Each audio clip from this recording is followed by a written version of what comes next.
Of ഇങ്ങനെയാണ് end ചെയ്യാൻ പോണത്.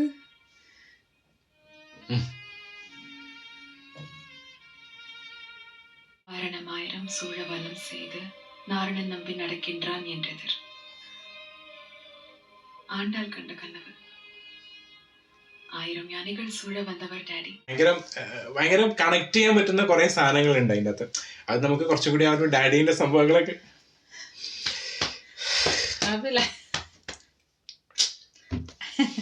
എനിക്ക് തോന്നിയായിരുന്നു.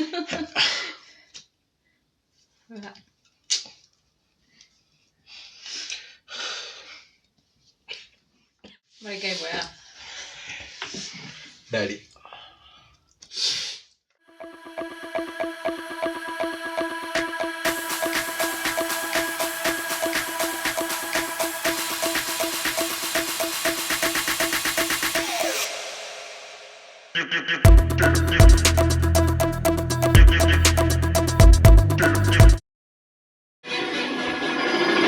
ഇന്ത്യൻ എയർഫോഴ്സിന്റെയും സഹായത്തോടു കൂടിയാണ്. വണ്ടി അവിടെ കാണിച്ചില്ലേ helicopter operation.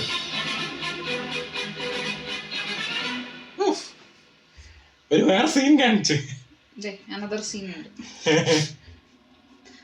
Back to home scene. ആ ഇത് കഴിഞ്ഞ് തിരിച്ചു വരുന്നത് അപ്പൊ തന്നെ അവിടെ മാറ്റി.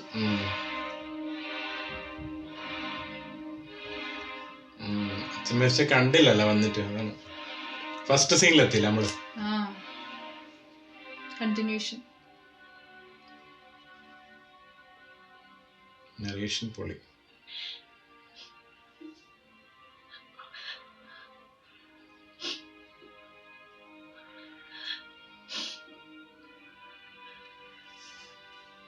It's all over.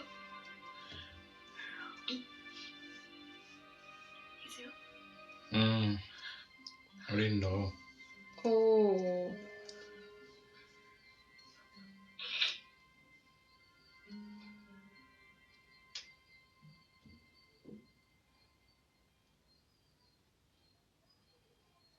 അമ്മ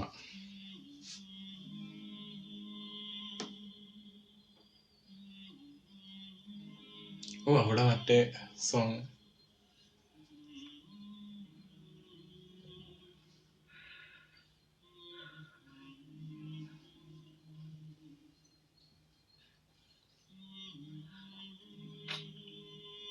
silent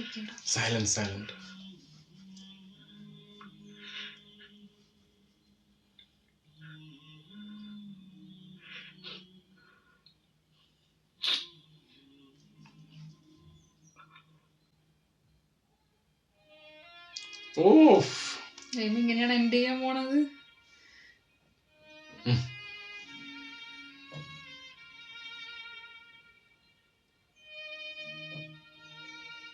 back to first scene. അമ്മയുടെ മറ്റേതാണ് ഡാഡിയോടല്ലേ കൂടുതൽ ഇഷ്ടം കാണിച്ചു ചെറുപ്പം മുതലേ. അതവിടെ ഓവറാക്കിയില്ല. ബെസ്റ്റ്.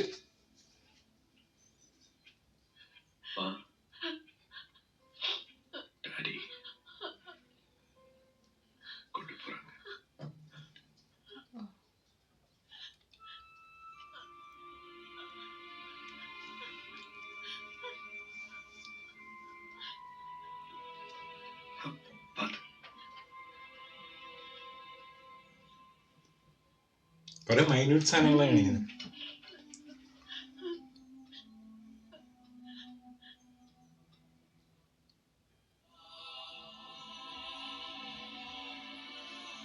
പക്ഷെ എല്ലാം പെർഫെക്റ്റ് കട്ടാട്ടോ.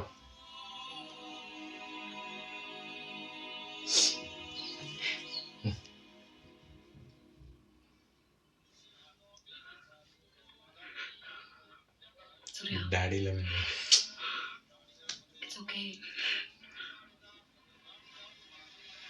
ഓ നമ്മളെ ഇതുപോലെ കാണിച്ചല്ലോ കുറച്ച് ചടങ്ങൊക്കെ.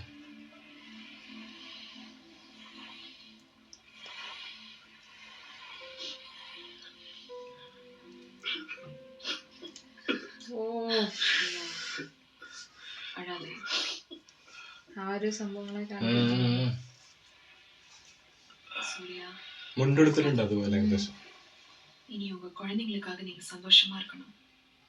டாடி எப்பவும் சொல்லுவார்ல, whatever happens, life has to go on. இப்ப கூட நீங்க சிரிச்சுக்கிட்டு சந்தோஷமா இருக்கணும்னு தான் நினைப்பாரு. வாரணம் ஆயிரம் சூழ வனம் செய்து நாரணன் நம்பி நடக்கின்றான் என்றெதிர். ஆண்டாள் கண்ட கனவு. 1000 யானைகள் சூழ வந்தவர் டாடி. என்னை பொறுத்த வரைக்கும் வந்து என்ன கல்யாணம் பண்ணிக்கிட்டாரு. സ്ട്രോങ് ആണ് അത്രയും. நீ உண்மையிலேயே 1000 யானைகள் சூழ வந்தவன். அப்படியா? கேட்டையாத உன் வைஃப கேட்டா சொல்லுவா. വാരണമായിരം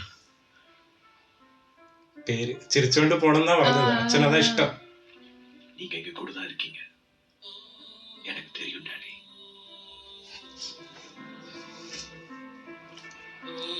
ഓഫ്.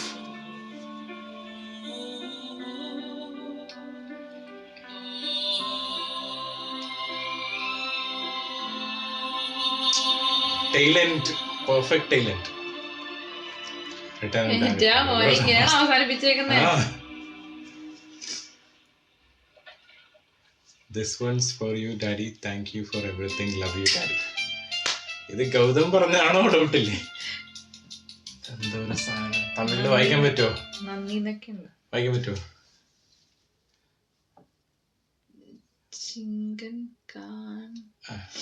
നമുക്ക് എന്തായാലും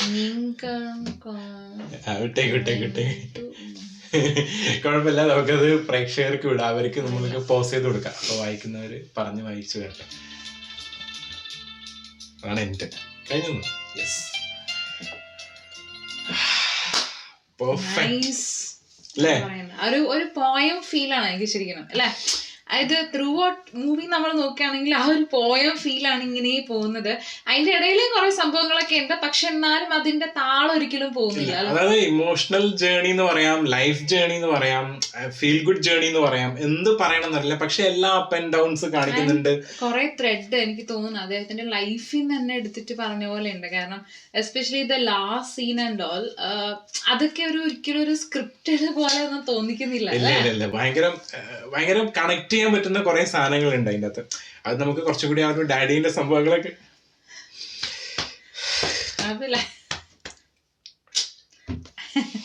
എനിക്ക് തോന്നിയായിരുന്നു.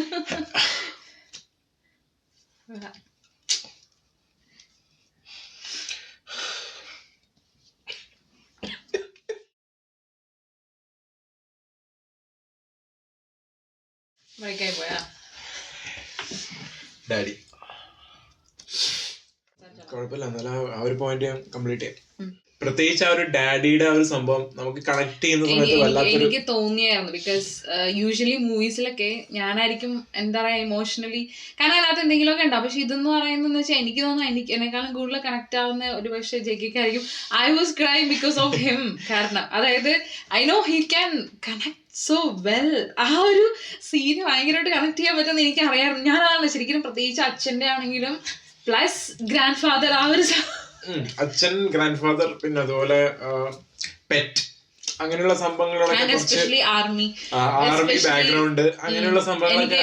കാരണം ഈ ഷെയർഡ് ലൈക്ക് ആ ഒരു ഹെലികോപ്റ്ററിൽ പോയിട്ടുണ്ട്, ഹെലികോപ്റ്റർ സീന്, പിന്നെ അതുപോലെ ലോറിയിൽ അച്ഛൻ്റെ കൂടെ പോയ സംഭവം, അതൊക്കെ സിനിമയിൽ കുറെ സ്ഥലത്ത് ഇങ്ങനെ കാണിക്കുന്ന സമയത്ത് ഭയങ്കരമായിട്ട് ഇങ്ങനെ കണക്ട് ചെയ്യുന്നുണ്ടായിരുന്നു. പിന്നെ അവിടെയൊക്കെ ഒരു പൊട്ടന്റെ ഒരു സംഭവം ഇല്ല, കാരണം അത് ഒരു ഫീലാണ്. ഞാനത് നല്ലൊരു ഫീൽ ആയിട്ടാണ് എടുത്തിരിക്കുന്നത്. അതാണ് കാരണം എനിക്കതാണ് this is the first time I feel like okay how you are going to take the scene. ഞാൻ അങ്ങനെയായിരുന്നു വിചാരിച്ചിരുന്നത്. വേറെ കാര്യങ്ങളുണ്ട്. ഈ സിനിമ 2011 തോന്നുന്നു ഞാൻ കണ്ടത്, കാരണം 2008 ഇറങ്ങിയ സിനിമയാണ്. പക്ഷെ 3 വർഷം കഴിഞ്ഞിട്ടാണ് ഞാൻ ആ സമയത്ത് നമുക്ക് തിയേറ്ററിലൊന്നും പോയി കാണാൻ പറ്റാത്തതുകൊണ്ട് CD ഇറങ്ങിയ സമയത്ത് ഞാൻ കണ്ടത്. ആൻഡ് ആ സമയത്ത് കണ്ട സമയത്ത് തന്നെ ആ റൊമാൻറ്റിക് പാട്ടൊക്കെ കണ്ട് നല്ല രസത്തിൽ പോയിട്ട് എൻഡിലോട്ട് എത്തുമ്പോൾ ഈ ഒരു സംഭവം വരുന്നുണ്ട്. ആൻഡ് ആ സമയത്തും കണ്ടതിന് ഇങ്ങനൊരു സംഭവം ഫീൽ കിട്ടിയിട്ട് എനിക്ക് തോന്നുന്നത് ആ സമയത്തേക്കാളും കൂടുതൽ ഇപ്പോഴാണ് കുറച്ചുകൂടി കണക്ട്. ആൻഡ് അന്ന് കണ്ടിട്ട് പിന്നീട് ഞാൻ കാണാത്തതിന്റെ കാരണം ഇതാണ്. ഈ സിനിമ പിന്നീട് ഞാൻ കാണാത്തതിന്റെ റീസൺ തന്നെ എനിക്കറിയാം. ഇതിന്റെ എൻഡ് എനിക്ക് എങ്ങനെ കാണാൻ പറ്റുന്നുള്ള അറിയില്ല. 2 കാര്യങ്ങൾ എനിക്ക് ഓർമ്മയുണ്ട് എന്നോട് ഷെയർ ചെയ്തത്. അതായത് വൺ ഈസ് ലൈക്ക് ഹെലികോപ്റ്ററിൽ, അതായത് ജഗയുടെ ഫാദർ ഈസ് നോ മോർ പറയുന്നത്, is father and grandfather no more. That's a big story. അപ്പൊ അതുകൊണ്ട് ആർമിയിലായിരുന്നു, ആർമി ബാക്ക്ഗ്രൗണ്ട് അച്ഛനാണ്, ഞാനല്ല അച്ഛനാണ് അവിടെ. അച്ഛനായിരുന്നു. അപ്പൊ ആ സമയത്ത് അസാം റൈഫിളിൽ അല്ലെ, ആ സമയത്ത് എന്ന് വെച്ചിട്ടുണ്ടെങ്കിൽ ലൈക്ക് ഹെലികോപ്റ്ററിൽ കയറിയതും പിന്നെയാണെങ്കിൽ അസാമിൽ നിന്നിട്ട് മറ്റേ ലോറിയിൽ യാത്ര ചെയ്ത സംഭവം കേരളത്തിലോട്ട് വരുന്ന, അതിന്റെ അകത്ത് ഇതിൽ കേരളത്തിൽ തമിഴ്നാട്ടിൽ കാണിക്കുന്നുണ്ടെങ്കിൽ ഇത് കേരളത്തിലോട്ട് വരുന്ന ഒരു സംഭവം ഉണ്ട്. ചെറിയ പ്രായത്തിൽ, ഏകദേശം ആ കുട്ടി പ്രായം തന്നെ, ആ ഒരു പ്രായത്തിൽ അച്ഛനോട് യാത്ര ചെയ്തൊരു സംഭവമുണ്ട്. ആൻഡ് അതൊക്കെ കാണാൻ എനിക്ക് തോന്നുന്നത് ഐ ഡോണ്ട് നോ, ഏകദേശം ലൈഫ് പോലെ തോന്നിയില്ല ചെറുതായിട്ട്. കുറെ സ്ഥലത്ത് നമുക്ക് ഭയങ്കരമായിട്ട് റിലേറ്റ് ചെയ്യാൻ പറ്റുന്ന, അതുകൊണ്ടാണ് ആ ഒരു അവസാനത്തെ ആ ഒരു മൊമെന്റില് എനിക്ക്. പക്ഷെ എത്ര പറഞ്ഞാലും ഇല്ലേ, ഈ ഒരു സിനിമേനെ ഭയങ്കരമായിട്ട് ഒരു മാസ്റ്റർ പീസ് ഐറ്റം തന്നെയാണ് ഞാൻ എപ്പോഴും അന്നും വിശ്വസിച്ചിരുന്നത്, ഇപ്പോഴും അതെ. കാരണം എന്തൊരു മേക്കിംഗ് ആണെന്നാണ്. കാരണം ഒരു സ്ഥലത്ത് പോലും ഓവർ ആവാണ്ട് പക്ഷെ നമുക്ക് കിട്ടേണ്ട ഒരു ഫീല് കറക്റ്റ് ആയിട്ട് കിട്ടുന്നുണ്ട്. പിന്നെ സൂര്യ എന്ന് പറഞ്ഞ ആക്ടർ ഗംഭീരമായിട്ട് പെർഫോം ചെയ്ത്, അതായത് ആ ഒരു 2 ക്യാരക്ടറും ഒരു രക്ഷയില്ല. 2 ക്യാരക്ടർ ഗംഭീരം എന്നിട്ട് അതിഗംഭീരം അല്ലേ? അതാണ്, അതായത് അത്ര നമ്മളായിട്ട് കണക്ട് ചെയ്യണമെന്നുണ്ടെങ്കിൽ, അത് ഞാൻ പറഞ്ഞത്, കണക്ട് ചെയ്യണമെന്നുണ്ടെങ്കിൽ നമുക്ക് ആ ഒരു വൈബ് കിട്ടണം. സ്പെഷ്യലി എൻഡിങ് വിത്ത് എന്താ പറയാ, സാഡ് എൻഡിങ് അല്ല അത്. കാരണം though it is sad ending, അവിടെ ഒരു ഹാപ്പിനെസ് ഉണ്ട്. ഇറ്റ്സ് എ ബിഗിനിങ് ഓഫ് നമ്മൾ ന്യൂ ലൈഫ്. അവിടെ ഒരു അതാ പറയുന്നത്, അമ്മയുടെ ഡയലോഗ് പറഞ്ഞു, അതായത് ഇനി നിനക്കൊരു ലൈഫ് ഉണ്ട്, ആ ലൈഫ് മൂവ് ഓൺ ചെയ്യണം. പിന്നെ എന്താ അച്ഛന് ചിരിച്ചോണ്ട് നിൽക്കുന്നതാണ് ഇഷ്ടം എന്നുള്ള സംഭവങ്ങളൊക്കെ പറയുമ്പോൾ അവിടെ ഒരു ഭയങ്കര. പിന്നെ അതുപോലെ തന്നെ ആ ഒരു പേര്, പടത്തിന്റെ പേര് നമുക്ക് ചിലപ്പോൾ ആ സമയത്ത് കാണുമ്പോൾ മനസ്സിലായില്ലെങ്കിൽ, പക്ഷെ അതിന്റെ മീനിങ് നോക്കുമ്പോഴും, പിന്നെ അതുപോലെ തന്നെ അവസാനം അമ്മ തന്നെ ആ ഒരു മീനിങ് പറഞ്ഞു തരുന്നുണ്ട്. ആ ഒരു അത്രയും ശക്തിയുള്ളതാണ്. ആൻഡ് അത് എന്താ പറയാ, വൈഫിനെ ചോദിച്ചാൽ അറിയാൻ പറ്റുന്നുള്ള സംഭവം പറയുന്നുണ്ട്.